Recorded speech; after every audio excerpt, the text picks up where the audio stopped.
नमस्कार, आप देख रहे हैं UP India live TV news. देश प्रदेश के ताजा तरीन समाचारों के लिए देखते रहें निष्पक्ष, निडर, बेबाक आवाज के साथ UP India live TV news.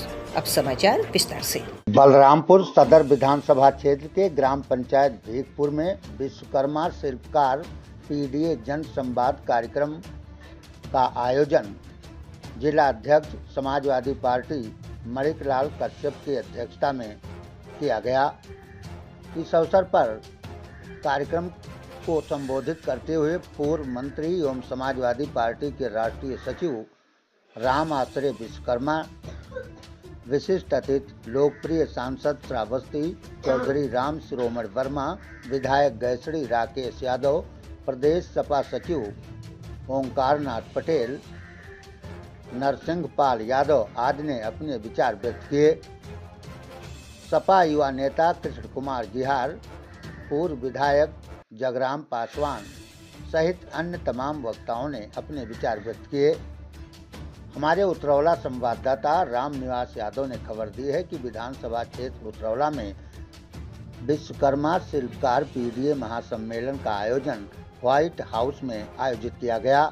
मुख्य अतिथि राम आश्रय विश्वकर्मा, पूर्व मंत्री उत्तर प्रदेश सरकार, लोकप्रिय सांसद श्रावस्ती चौधरी राम शिरोमणि वर्मा, पूर्व विधायक आरिफ अनवर हाशमी, राम दयाल यादव, परशुराम वर्मा, कृष्ण कुमार गिहार, सुमैया खान, डॉक्टर हिना कौसर, डॉक्टर एहसान खान सहित अन्य तमाम वक्ताओं ने अपने विचार व्यक्त किए। इसके बाद रेहरा बाजार के क्षेत्र में भी विश्वकर्मा समाज का सम्मेलन संपन्न हुआ। इस अवसर पर तमाम वक्ताओं ने अपने विचार व्यक्त किए। कार्यक्रम में पहुंचने पर पूर्व मंत्री उत्तर प्रदेश सरकार राम आश्रय विश्वकर्मा एवं विशिष्ट अतिथि लोकप्रिय सांसद श्रावस्ती चौधरी राम शिरोमणि वर्मा का भव्य स्वागत एवं अभिनंदन भी किया गया। Bureau report, Balrampur, Uttar Pradesh.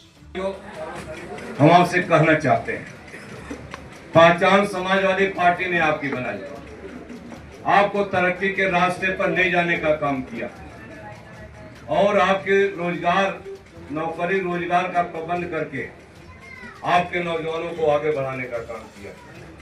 इसलिए हमारी, आपकी, पिछड़े वर्ग की, उन सभी लोगों की जिम्मेदारी है कि हम आगे आने वाले चुनाव में इस बार हम लोग समाजवादी पार्टी को जिता करके माननीय श्री अखिलेश यादव जी को उत्तर प्रदेश का मुख्यमंत्री बनाएं। जब जब चुनाव आता है, भारतीय जनता पार्टी के लोग हमारे पिछड़े समाज में, हमारे दलित समाज के भाइयों के बीच में आ करके गुमराह करने का काम करते हैं।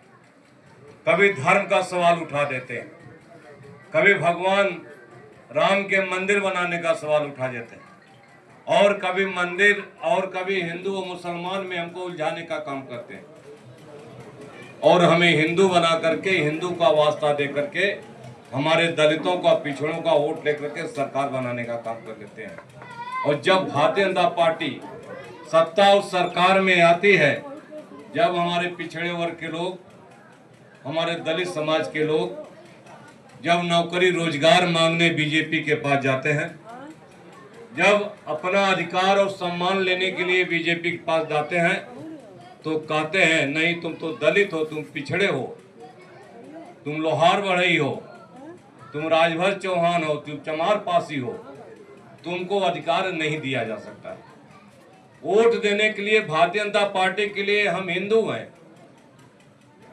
हमारा हिंदू का वास्ता देकर हमारा वोट ले लेते हैं, और जब हमारे लड़के नौकरी रोजगार मांगने जाते हैं तो हमें चमार पासी लोहार बढ़ई बता करके हमको अपने दल से भगाने का काम कर देते हैं। ये है भारतीय जनता पार्टी की असली पहचान। इसलिए कहना चाहते हैं, विशेष करके पिछड़े भाइयों और दलित समाज के भाइयों, हम आपको इसलिए कहना चाहते हैं कि आप बीजेपी के इस हिंदू मुसलमान की राजनीति से सावधान होने का काम करो, और इनके पास कोई जब एजेंडा नहीं बच जाता है, तब जो है ये धर्म का सवाल से, धर्म से हमको जोड़ते हैं और हमारा वोट लेकर के हमारे ऊपर अत्याचार करने का काम करते हैं। सुना है भगवान राम के मंदिर में ही चंदा चोरी कर लिया। आप समझ लो, जिस भगवान राम का वास्ता दे करके हमारे लोगों का वोट लेकर के चुनाव जीते, सरकार बनाई, उन्हें भगवान राम के मंदिर में ही चोरी कर लिया। तो ये भाजपा वाले जब भगवान राम के मंदिर में चोरी कर सकते हैं तो तुम्हारे घर में कब चोरी कर ले तुमको पता नहीं लगेगा। पार्टी डर रही है और मैं आप सभी लोगों को बधाई देना चाहूंगा कि माननीय मंत्री जी 2019 में मैं जब चुनाव लड़ रहा था, यही विधानसभा है, लगभग 29,000 से हम सभी लोग चुनाव हारे थे। दोबारा जब 2024 में चुनाव हुआ तो जो हमारे साथी हैं इतनी मजबूती के साथ ये लोग लगे कि 29,000 को बराबर कर लिया। और जो भारतीय जनता पार्टी सोच रही थी कि बलरामपुर में सबसे ज्यादा हार होगी, हम लोग बराबर में चले गए। और लोकसभा में मैं बताना चाहता हूं, लोकसभा में सबसे ज्यादा वोट बलरामपुर में मिला है। 29,000 वोट की भरपाई आप लोगों ने किया है। लेकिन मैं इस बात को इस नाते कह रहा हूं, ये कारण बड़ा है। अगर हम सभी लोग इस तरीके से 29,000 को एक साल में कवर कर सकते हैं तो आने वाला 2027 है। मैं आपको विश्वास दिलाता हूं, अभी रमाकांत दुबे जी बोल रहे थे, तमाम वक्ता साथियों ने अपने भाषण में लिया है कि आज जिस तरीके से यातायाती सरकार, भारतीय जनता पार्टी की डबल इंजन की सरकार, चाहे देश का नौजवान हो, नौजवान परेशान, देश का किसान हो, देश का किसान परेशान, देश का गरीब मजदूर है, गरीब मजदूर परेशान, देश का युवा साथी जिसके ऊपर घमंड, हमें युवा साथियों से कहना चाहूंगा, यही भाजपा की सरकार थी 2 करोड़ प्रतिवर्ष नौकरी देने की बात कर रही थी। देश प्रदेश के ताजा तरीन समाचारों के लिए देखते रहिए UP India live TV news.